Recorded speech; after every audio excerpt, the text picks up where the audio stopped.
All right, welcome to This Costa Rican Life.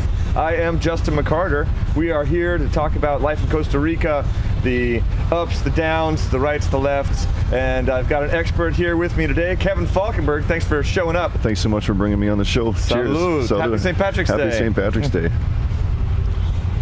Kevin, for those of you who don't know him yet, he is El Borracho. He is a musician, karate sensei, a radio station owner, a disc jockey, local man about town. I wear many hats. I wear them at different times. So when you say I'm El Borracho and then I'm a karate sensei, Right. I just realize that sounds a little strange. You know, you compartmentalize very well. I do. You comport yourself with a perfect sort of composure when you're teaching karate here at the Sailing Center. And a perfect lack of composure when absolutely the other direction in I won't say most other circumstances, but many other of those hats seem to require you to carry a beer with you. And exactly, and it's Costa Rica, so it's encouraged for the most part. Yeah. This show we'd like to talk about sort of how you came to Costa Rica, why you stay here, why you did what you did, and maybe what you're running from. Where are you from originally, Kevin? I'm from Vancouver Island in Canada. Oh, nice. I'm right on the west coast, right in the middle of the island, Port Alberni. It's kind of if you know Vancouver Island, I usually don't say I'm from Port Alberni because it explains a few things once you hear it. It's kind of one of these towns that didn't send out a lot of talent into the world. What, they're keeping it all home and tight? They have a hard time creating it a little bit. There's some interesting people who come out of that town, but I grew up out in the countryside, about 15 minutes from the town, to just a couple thousand people at the most out there, and had a really blessed kind of upbringing. Childhood was just playing in the bush and riding motorbikes and having fun. Yeah. When I had to go into town to go to school, when I was, I guess, grade 7 or something, I was like still playing with toys and stuff, and I got there and the kids are smoking cigarettes and going, yeah, I got my truck. Yeah, so that's when I got used to the culture shock, and I enjoyed that fact. I was like, well, this is so different than what I'm used to, but I'll just create a new character for this and then roll with it. And so, when did you end up in Costa Rica for the first time? The first time I came through, I was actually backpacking with a girlfriend. I spent 6 months doing Central America, and I didn't stay too long. I never made it to Tamarindo. I don't even remember where exactly we hit. I know we hit Montezuma, went to Hawko and took a boat over to Montezuma, and it wasn't as, I didn't enjoy it as much because we were backpacking and it was a bit expensive, and we were thinking, we should just get out of town. Right. And so I didn't realize that it was going to be a place that I was going to call home. And later on, a couple years later, I was looking for just to do something. I was back on Vancouver Island, and I put ads out in Craigslist all over the world. I just went to all the nice locations. I put in Craigslist saying I'm a handyman. I was working maintenance manager at a lodge, and a musician. And a guy in Playa Delfin hired me to come work at his hotel. And he said, I got this job for you here. You can do a little bit of maintenance, play guitar, it'll be great. So I'm like, all right, I'll take the job. I booked a flight for maybe 5 days later. And I go on the guy's Instagram, and the whole thing is this guy brings hookers in here, and if you tell him to keep it down, he tells you to get fucked. And the whole thing is it was this horrible. TripAdvisor he was getting eaten alive. I'm messaging going, dude, you got to get a handle on this TripAdvisor. And I got on the plane, and the email comes in from him saying, don't come here. The other 2 partners have kicked me out. Don't mention my name. There's no job. Oh my gosh. Come. I've got about $40 in my pocket on my way to San Jose, and I took a taxi into town. That was 30 of it. Went to go get a hostel. It was $12. I said, can I drop my bags? I'll give you 10. And they're like, no, you got to come up with the money first. So went into town, did some busking, made a few bucks, went out to Cape Coast and Manuel Antonio.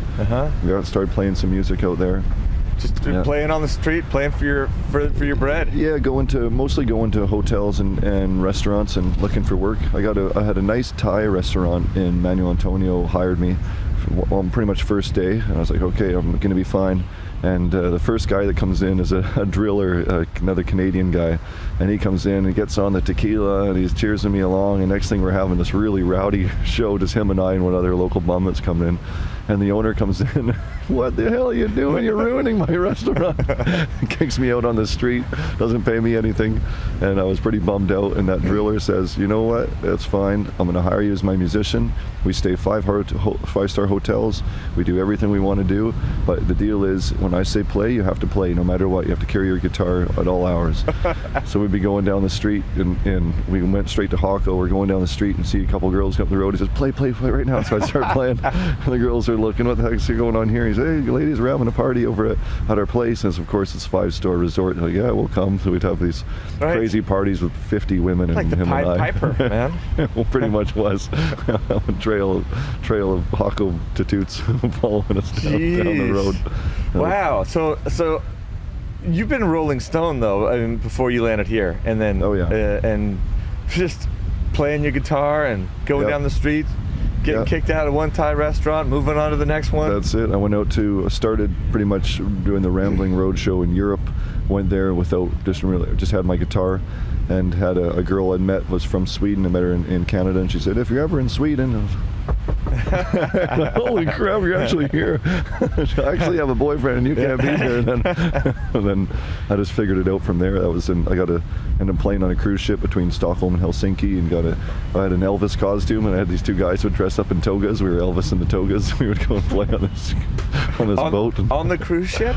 On the cruise ship, yeah. And then people were paying me, and the cruise ship took me, and they said, look, we don't want you taking money from the people on the boat, but we'll pay you and give you free cruises if you want to keep doing this. You know, they asked, what's your average take on a night? And so we'll give you that, and just keep coming on the boat. And so it was cool. Yeah. Buffet, breakfast, lunch, and dinner? Oh yeah. Nice. Yeah, it was a good gig. Yeah. It was a good gig. I could see that one going for a while. Yeah, well, it wore me out about 2 weeks. In what fiery wreck did that one end? Okay,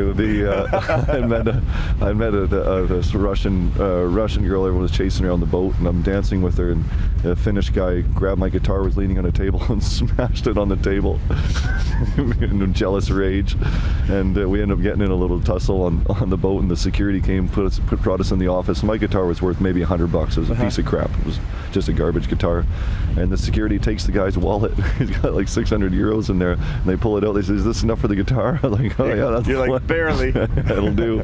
And they said, if either of you talk to the other one on the boat, well, you go to the jail, because there's a jail on the boat. Said, so you're not allowed to talk to each other, not allowed to look at each other. So on your way. And that was after about a couple of weeks. It was time to get off the boat anyway, so I took my money, moved to Finland. Took your guitar money? Moved to Finland. Really? Moved to Finland? Yeah, to Helsinki. I was there for about 3 months, but okay. Yeah. Helsinki.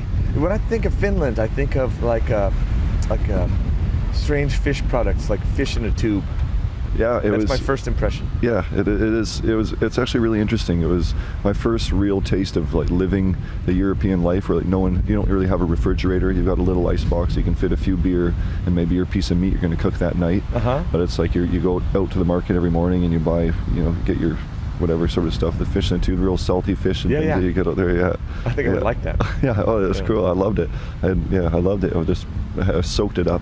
Yeah. Didn't want to leave. How long were you there? 3 months. How that is I would say pretty much the polar opposite of Costa Rica. Oh yeah. Yeah. The lifestyle is great. Even when I got there, it was a girl I met on the boat. Of course, says, "Come on, if you want, I want to stay in Helsinki sometime." Knock. And it was before a cell phone, so I'm looking in the phone book up this address, and then the words there, the names are like just crazy, and she's got it scribbled on a piece of paper. And I'm going, man, I don't know if I'm going to find this place. I walked for about 4 hours. The first snowfall of the year. It was actually pretty magical. And I get to the place. I'm sure this is it, but it's a big apartment building, and I'm ringing the buzzers. No one's answering. Knocking on the door downstairs. I'm like, well, I don't know if it might not have worked out. What am I going to do with myself now? And I turn around, I start walking down the road, and then I hear, Kevin, is that you? And I'm like, oh man, here we go. Oh, right. Worked out. She's coming up the road with her little bag of stuff she's making for dinner, and away we went. It was really cool. Wow. Yeah.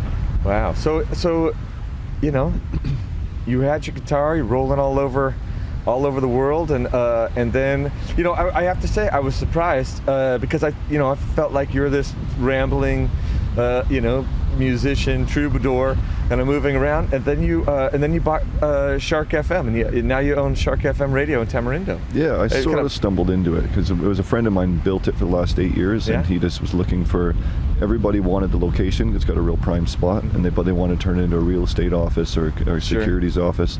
And he came to me and he said, I'll give you a good deal on this, but it's got to stay a radio station. I was like, yeah, for sure, man. I'd love to have a radio station.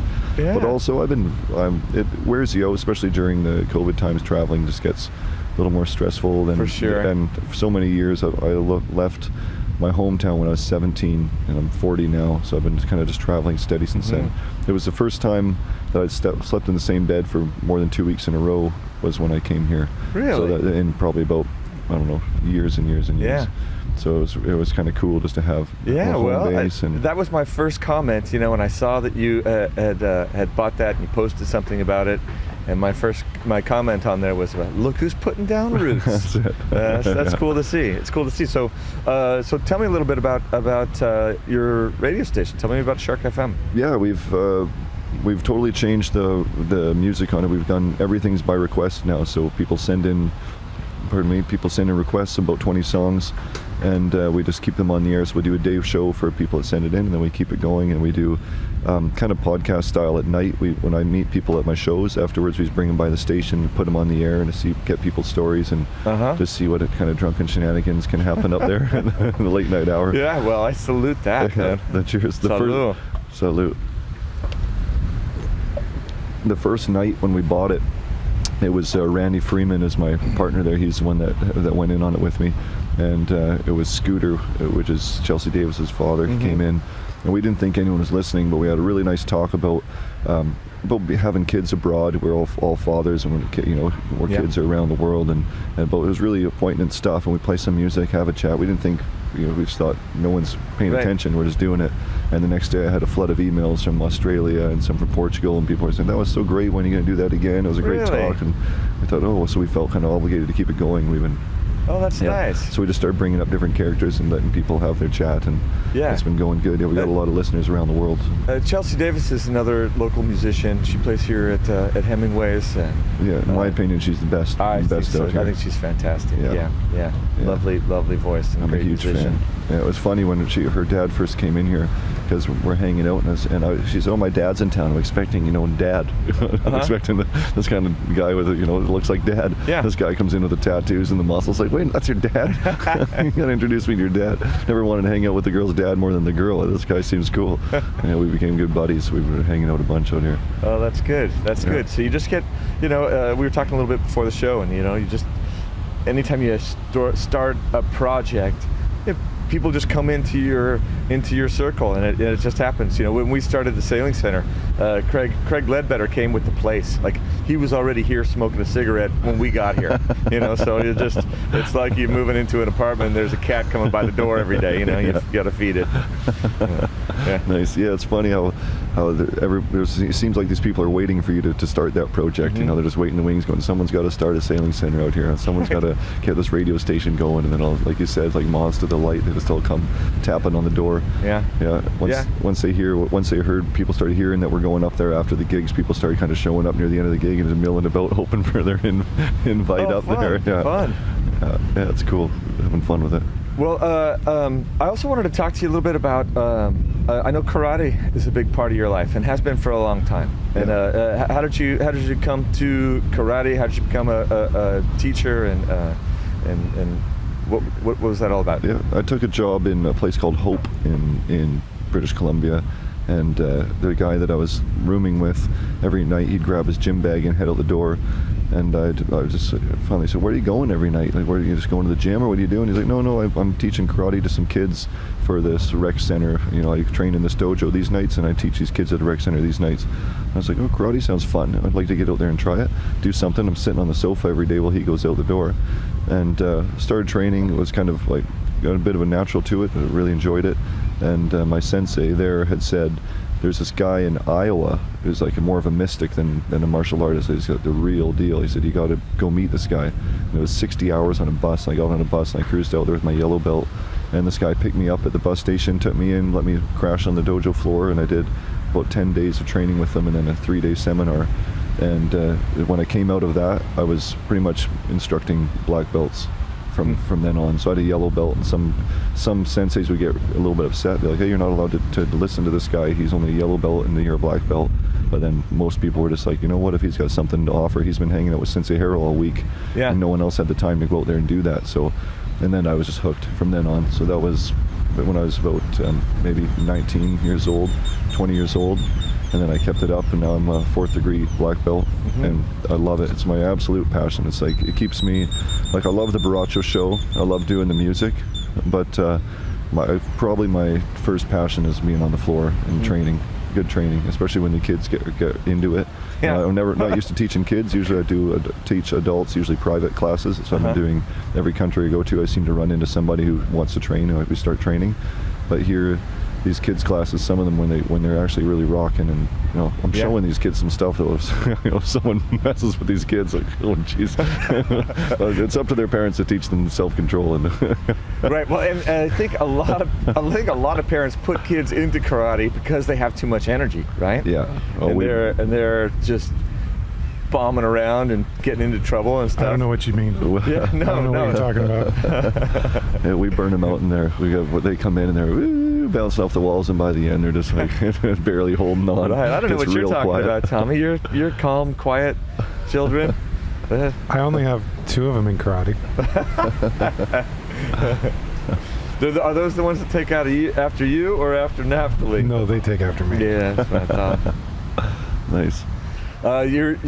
When you first started doing your karate class here, it was a little jarring for me. Like, we have this real peaceful vibe going on, and then jump out of your skin. And then you eventually get used to it, but you see other people head on a swivel. Yeah, the best was when I think I was 16 up there at one time, when they're all doing that. It was like the whole room shaking, and all these people having their peaceful beer on the beach, and here's the kids up here causing a ruckus. But that's kind of part of it. Karate is supposed to be vocal, and you're supposed to be able to hear your breath, and you're supposed to be, if it shouldn't be a silent practice. I would believe, even if I'm training by myself, I'm very noisy. It can be quite loud, but your breath is so important in it that when you focus your breath, that's what the noises are, is just focusing that breath and doing the big key eyes and learning to get in someone's face and set them on their heels before you even touch them. Well, and it's different. Kids come into that kind of situation, and they're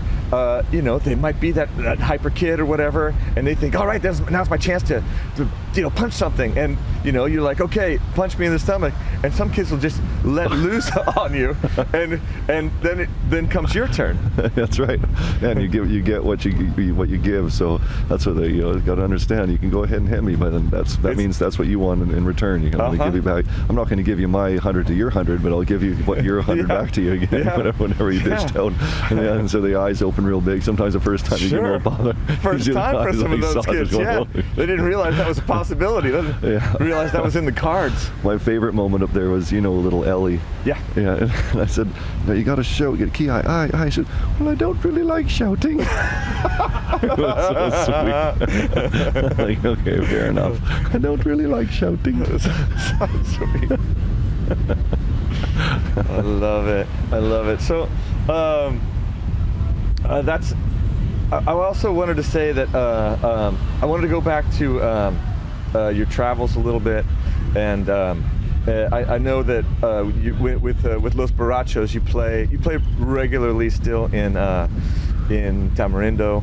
Yep. And the band's kind of right now is all kind of parted ways for a little bit, but they all come around, usually one at a time. Sometimes you get a couple here at the same time. And it's Los Barrios is a big family. We've got 4 other members in Australia. We've got a couple in the States. We've got a few in Canada, probably 4 in Canada. And so it's different parts of the band come together, and that's what's so cool about Los Barrios is it's different every time depending who pops into town and who's together.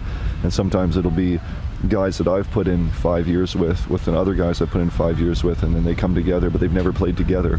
And so now it's this, we've got all this experience playing, they've all with me, but then they learn, figured out with each other.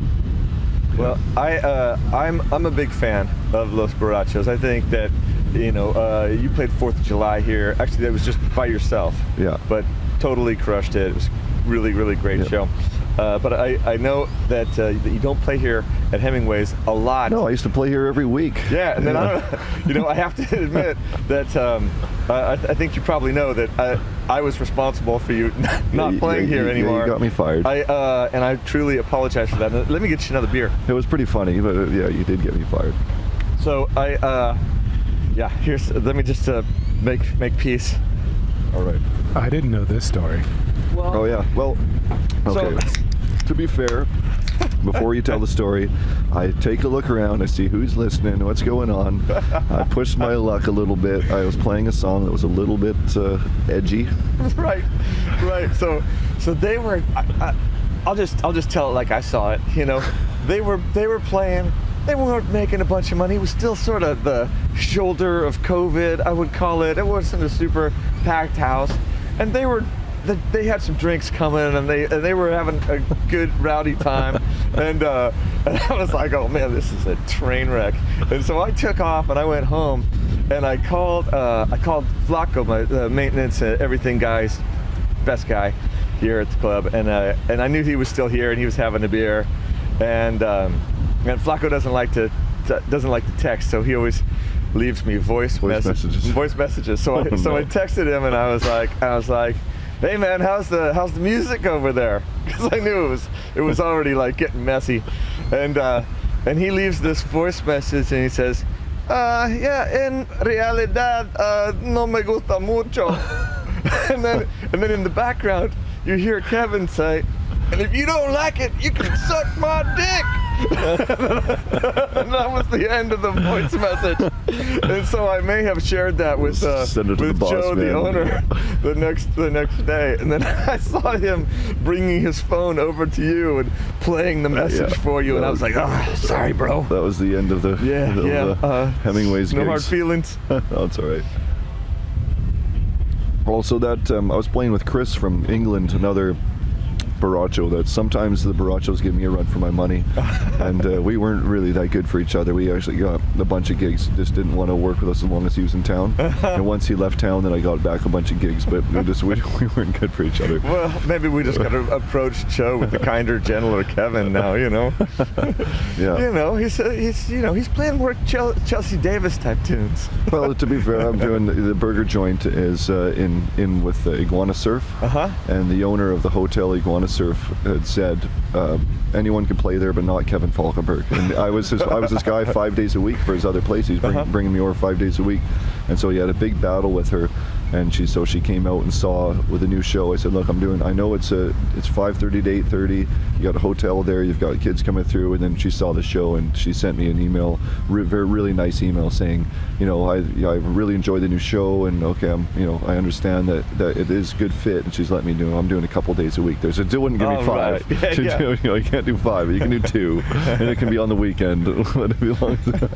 So, yeah, you know, you're an acquired taste for some people. You can't go full Kevin on everybody right out. Full Barracho. Yeah. Well, some people. Can't go full Barracho. It's funny because you either love it or you hate it. I don't get a lot in between. But I had an egg thrown at me a couple months ago. Oh, really?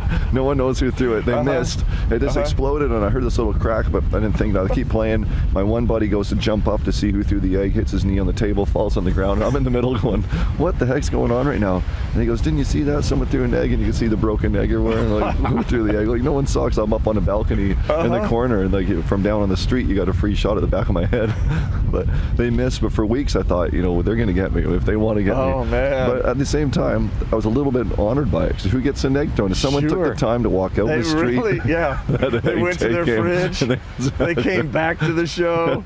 They're dedicated to hating me, man. That's pretty good. He told me I could suck his dick. I'm gonna kill that guy. Yeah. I feel like you know that scene from the Blues Brothers where maybe you need that the chicken wire. What's the chicken wire for? Yeah. Well, we had that same guy who hit his leg on the table we had one of the shows. I don't know how deep we should go here, but I was playing at Nel Blue. Let's see how it goes. It was a fine dining restaurant, but somehow over the course of the evening, one of the ladies took her panties off and hung them around my neck for a tip. And then the following week, that's full Tom Jones there, man. And the following week, he brings his mom there, and his mom's having a great time, and her new boyfriend isn't really liking it so much. I think he's okay, but I can't really read him. He's just kind of straight faced, and mom's laughing, having fun. So I said last week somebody took their panties off. I'd like to set that as a precedent. And I said, as a matter of fact, they're sitting right where you're sitting now, and his mom's sitting there and wearing this little dress, and she's giggling away and loving it. And at the end of the night, I go out to shake everyone's hand, and the boyfriend is not shaking my hand. Not doing it. He stares me down and walks out. I'm gonna go get some eggs. You know the guy is this Ryan from Wave Tech. Oh yeah. So Ryan says, yeah, my mom loved the show, but her new boyfriend came up and told me that he's going to throw you off the balcony, and I had to tell him just to chill out. So yeah, Ryan's mom's boyfriend, not a fan. Ryan's mom, huge fan. So there you go. Everybody's a critic. Everybody's a critic. Yeah, I think she actually wanted to give me her panties, which is that's probably why the boyfriend was so upset. Well, he's going to be really upset now. Well, let's just hope they don't watch. You never know. Yeah, It goes far and wide. Fair enough. Fair and wide. Hey, it's been great knowing you.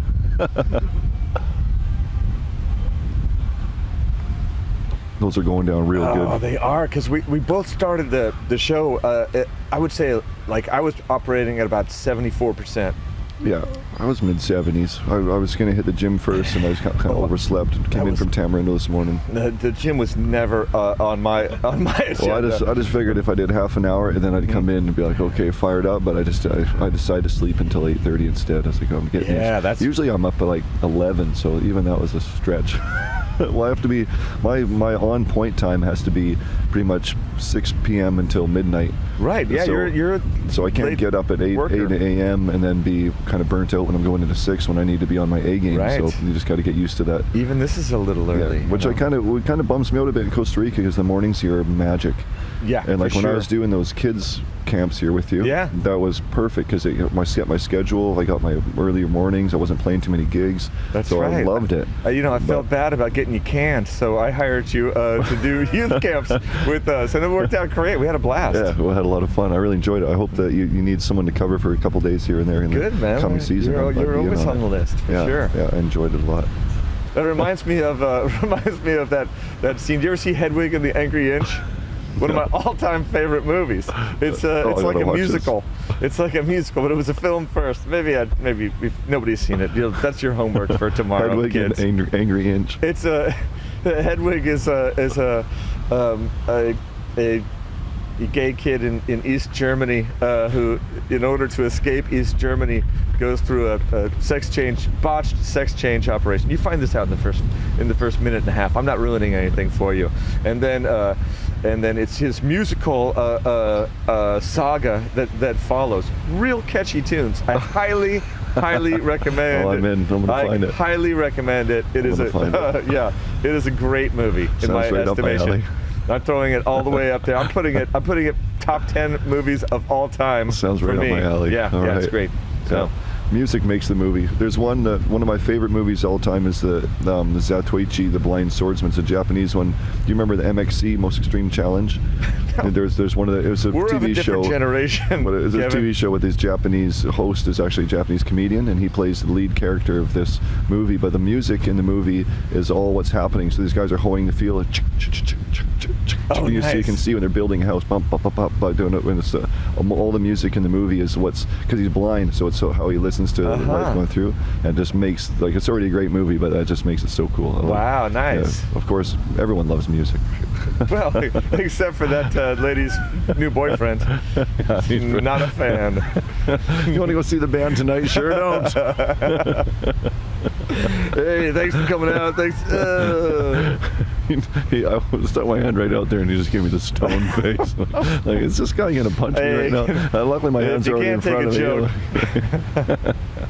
Yeah, he can't. Oh well, some people can. Some people can't. Some people can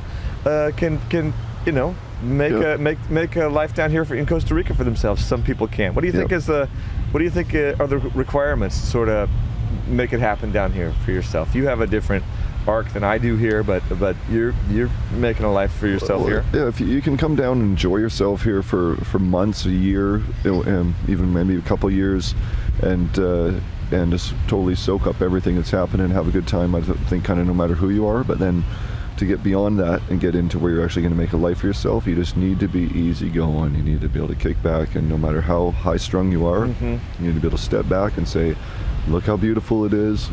Patience. Never mind how everything's difficult, and all of a sudden all these little things you thought were cute are now starting to get on your skin. You start to twitch a little bit. No, slow down. Take a breath.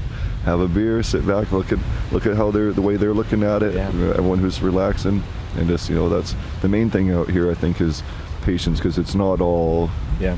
Pura Vida means a lot of things. Pura Vida means a lot of things, and one of the things that it means is, what can you do? What can you do? Might as well just crack a beer and relax. Yeah. Don't take it so seriously all the time. We had Abel from La Paz School on a couple weeks ago, and he said that you had to adjust your expectations.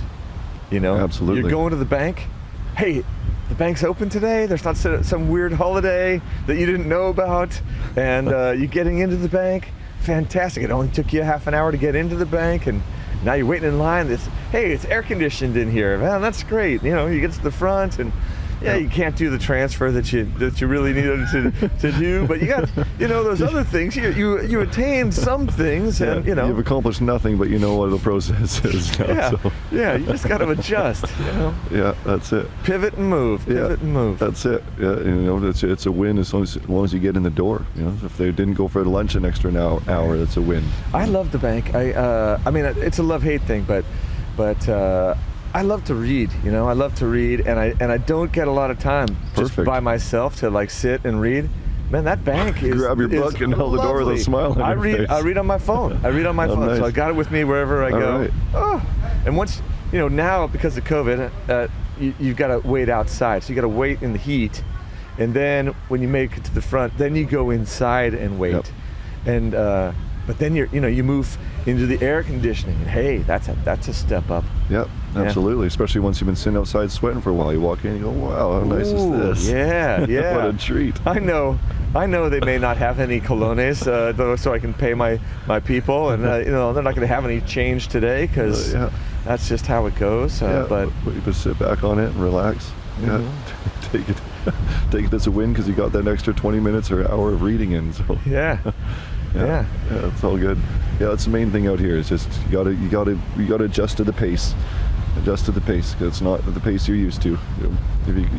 It's just not the pace you're used to. No matter where you come from in the world, is nothing quite like the Costa Rican pace, where you can really sit back and no one's upset about it. So if there's a lineup of cars because someone decided to stop and go use the bank machine in Flamingo, so the lineup goes back 100 cars. The only people honking are some foreigners, and if you hear someone honking and upset, you go, yeah, that guy's white for sure. Yeah, sure enough. Because they're all just sitting back going, well, that's a great excuse for being, just sitting in my car and hanging out today instead of having to go do whatever I was going to do. Just soak it up. So true. You hear somebody honking in anger, Betty White. That's right. In the meantime, turn on Shark FM, listen to some music, kick back. Don't worry relax, about it. Yeah.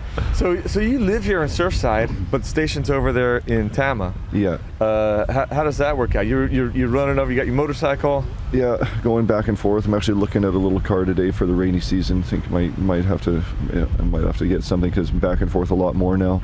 But looking at doing, I'm trying to find either a partner or to hire somebody right now to be on the scene in Tamarindo. Great. What are your requirements? This is going to reach a lot of people. Well, my requirements are that if there's a problem at the station, that I can call you and you'll show up. So, because usually what happens is just needs one mouse click to say reconnect the computer, and every time it goes offline, I'm in Potrero. Like, it never happens when I'm in Tamarindo. When I'm here, I just get back, kick off my shoes, sit on my couch with my dog. Oh, this is great. I'll send it to her, check the radio, and it's offline.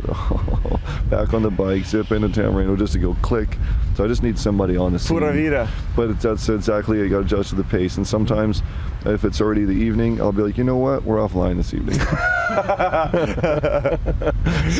What is there? Is there just like a tone, like a beep? No, we've got the old owner's music is saved on this thing, so every time it goes offline, it reverts to his music. So if you ever listen and the music is sorry, Steve, it's a bunch of crap. Yeah, respectfully, Steve. Yeah, I can't stand the music, but it's okay. It's all, and he's right. He says you got to play for everybody, which, somebody's these people and some people are my people, I guess. Sure. But it seems like a radio station owner that was a little more on the ball, put his own damn music on there, and stuck playing Pura Vida, respectfully. Yeah, we've got a lot of, the music's changed a lot, but it does go, so there's still something playing, but it's just not, doesn't represent me. So I've got a lot of people who I get a lot of compliments. Oh, wow, it's so great. I turned on the car and I heard this and this and this. That's so cool. No one plays on the radio, and it's I take pride in that. So all of a sudden when it's not there, I feel obligated, like, okay, back in the car, back on the bike, zip back into town, there's a click, and then head back home again. We've got this new thing with the instructors at the sailing center where we say respectfully, and then you can say whatever you want after you say that. That's like the no offense, but I'm pretty sure I'm going to be offended. Respectfully, your music's a bunch of crap. Respectfully. Maybe you want to bookend it with respectfully. I love the guy. Yeah. Steve started that station with, he had bought himself a little antenna, and he had it sitting on a lawn chair, and it was just for himself. Mm-hmm. So he would set it up so he could play in his house, in his car, and no matter where he went in his backyard, he had this antenna, and he could always have his music playing through radio. And one day he shut it down. He was leaving town or something, and he started getting all these complaints from people. Hey, what happened to our radio station? He's going, what, your radio station? And then he thought, well, this is actually could be something. So he bought a bigger antenna and a bigger antenna, and then he found an office mounted on the roof. And so what's your range with your place? You can get it crystal clear from Las Brisas, but it's a little. It comes in and out. So that, like, up at my house and up in Avenida Tres in Surfside, it's quite fuzzy. What do we need? A couple spots. If I had a big antenna here, big repeater or something. Big repeater. Okay. That's what I would think, but I don't know. Yeah, or even another antenna. I want to move. Tommy's the guy to ask. In the off season, I can feel you baiting me. I'm not buying an antenna. What in the world could happen? I'm not buying an antenna. I'd like to move the operation here for the off season. Actually, I'd really like to take from April until October at least. I'd like to move it here. Oh yeah. And just base myself, because I don't want to be running to Tamarindo so much. I want to move my gigs over here off season, hang out around here, and then when it gets busy again, when the money's been made, I'll move back over to Tamarindo and do it over there. But that's kind of the plan. So we're working on that right now and how that could look. So it's possible. Anything's possible. Right now we have the telecom box, so we can run our telco. So we can go from anywhere that has a phone line. You know who I think would be good for you to talk to is TJ Joyce at the Potrero Brewing. He's also interested in doing radio station. He may also have some equipment. Oh yeah. Just saying. Right. I'm going to go up there Saturday anyway, so that's my plan, is to go. I haven't been there yet because I've been stuck in. Wow. I went to go there Tuesday, and it's the one day they're closed. This show. Let's just keep it going. Let's go. All right. My staff pretty much knows that Thursdays are a wash for me. I mean, I have to get Tommy home with the equipment. It's so funny because I play Thursdays at the Lizard Lounge, and the Lizard Lounge in Tamarindo is my favorite gig. I love the owners, Wesley and Crystal, are the most amazing people. If you're in Tamarindo, you have to go Lizard Lounge. It's the only indoor pub in town. So the air conditioning's nice also, but the people are amazing. He's so patient. He doesn't matter, don't care what time I play, what I say, what I play. I got another story. I'm not sure how racy we can get on here, but anyways, it always seems on Thursday Tommy doesn't care. Some boozy day takes off, and I walk in there with like one eye on weed and brown. He's like, "Sorry, Wes, I did it again." Today's gonna be another one of those days. Sorry, Wes, but I did it again. But I got a joke with Wes and Crystal, and she gives me a hug, and I say, "Oh, I love when you rub your tits on me." I give her a big hug. It's just a joke. We're all family. And so one day he had I thought they were his friends. These people come in, they're talking, and she gave me a hug, and I said that. And then the guy's wife wanted to give me a hug too. I was like, "Oh yeah, you can rub your tits on me too." Well, the guy was so upset. He got so angry. And Wesley's like, "I don't know these people. Like, literally just met them outside. We're not friends or anything." I had to hat my hands. I'm so sorry. Another guy wouldn't shake my hand. In the end, I got a fist bump, but it took like 10 minutes of apologizing to get the fist bump. I'm a musician.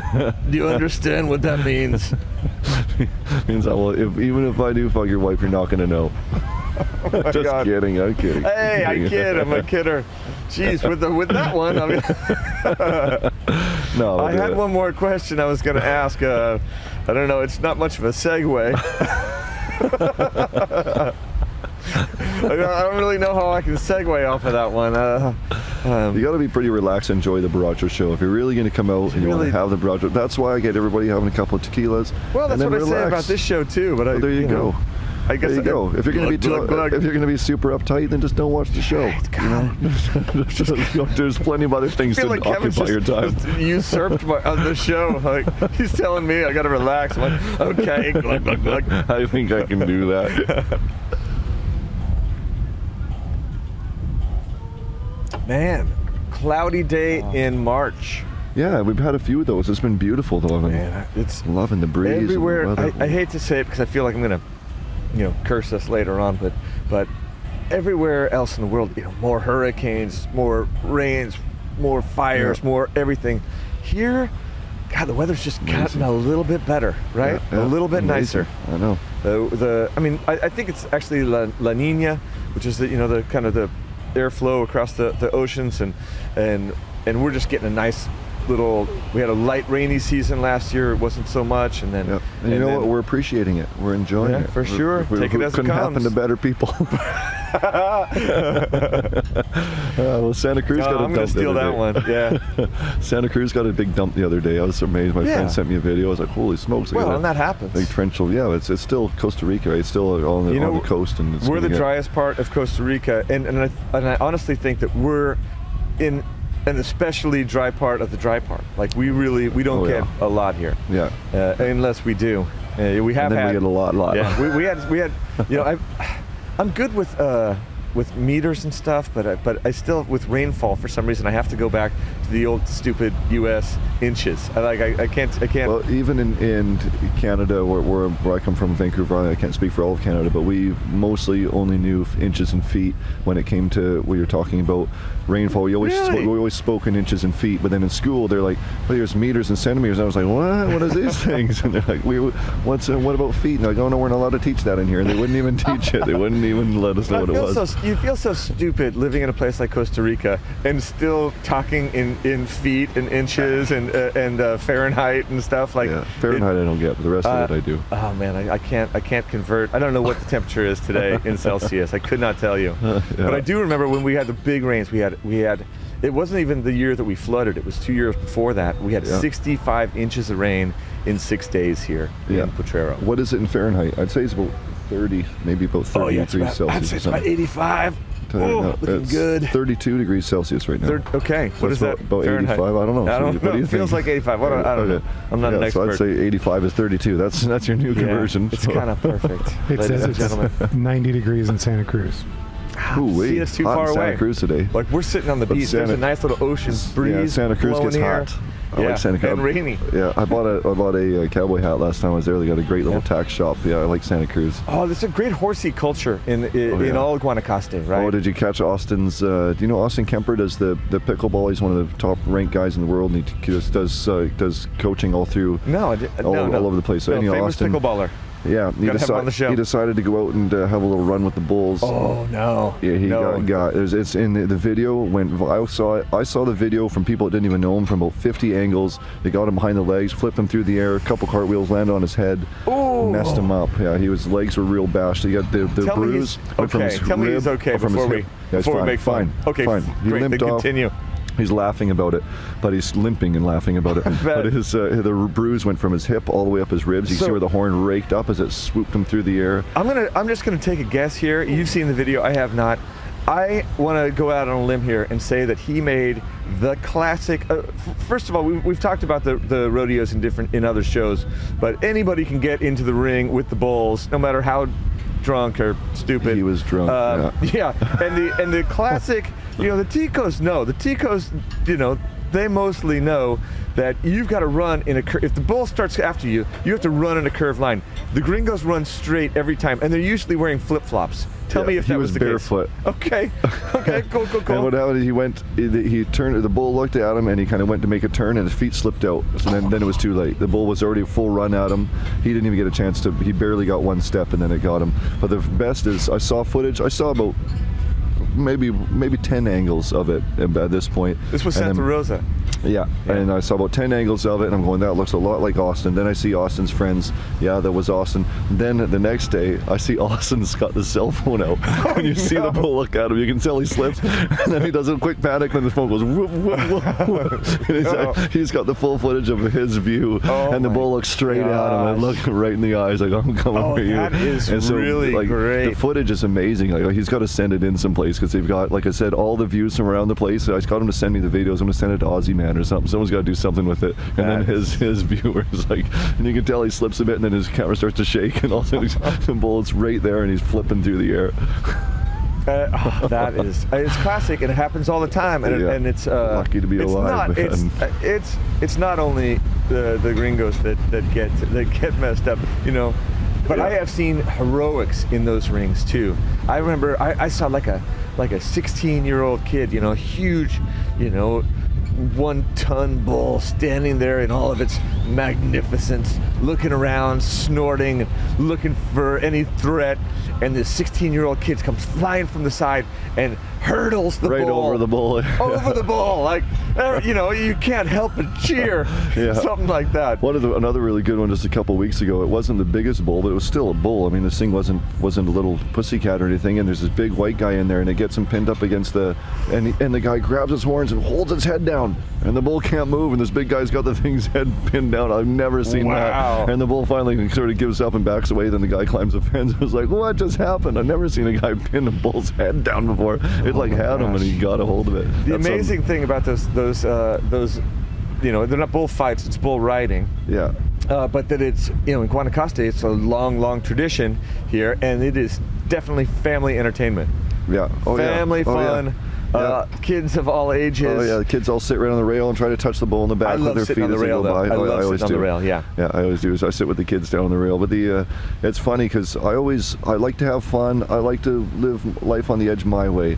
But when I went down to see the bulls, when the bull's not looking, I'll hop in there for a quick picture, and then I'm out. It's like I don't need to run around with the bull, man. No. There's so many other ways that I'll you know, I'm not a skydiver. I'm not a bungee jumper. I'm not a run with the bull guy. No. You know, I get crazy in my own ways. You're an big boyfriend to his face kind of guy. Apparently. You run the risks in other directions. It's cool. That's it. Yeah, apparently. Is there another beer in there by chance? Man. All right. I'm getting thirsty now. We started something. Man, again, my apologies to Wesley and Crystal, but I'm playing tonight. I'm sure he's going to be fine. Okay. People will be. People love him. He's charming as hell. They like the Barrios show, so luckily it goes over well there. Hey, at my experience, at least 60% of the people do. Yeah. So cheers.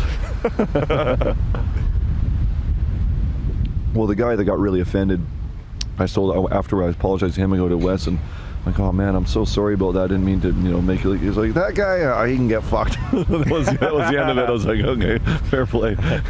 Perfect. Don't come in here and get offended. Yeah. Okay, Wes. Thanks. Yeah. I've got a bottle of tequila there with literally has my name on it. So, you know, a lot of famous bands that have come through here have bottles of tequila on, you know, with them. You know, I think that's just a thing. It's what you musicians do. Yeah, we pack them around, but it's nice to have a place that has one for you, and they put your name on there, and you walk in, and you go, that's my bottle of tequila right there. Yeah.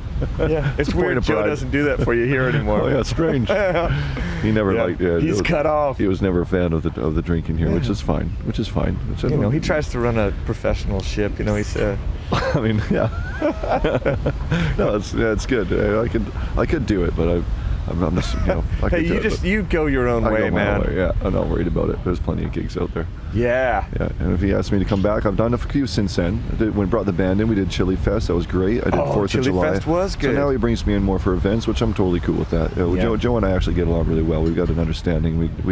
We both enjoy each other, so we just just great. That just doesn't hire me on a weekly basis. Well, and also, you know, he's still. At that point, still getting this place under control. You know, he had just probably been here like 4 or 5 months at that point. And also maybe that wasn't quite the squeaky wheel on the shopping cart. Wasn't quite the vibe he was going for. You know. Yeah, what? Yeah, well, yeah, that's true. It's true. $65 for the tomahawk steak, and what did that guy just say? That was free. Enjoy that. Yeah, it's all right.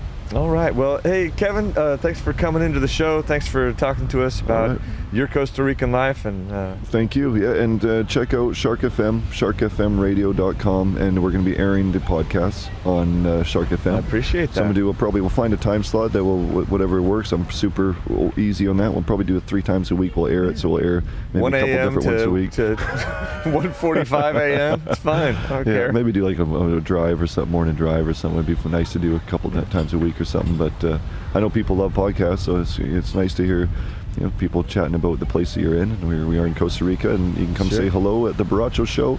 Come on down and say hi if you have a little bit of thick skin. If you're right. Or if you're a tumba calzone, if you're a panty dropper and want to throw some underwear at Kevin, come to the next show. Just keep your eyes out for shows in Tamarindo, but not here at Hemingway's. Thanks very much. Thanks for coming, Kevin. All right, cheers, See you Justin. around. Thank you.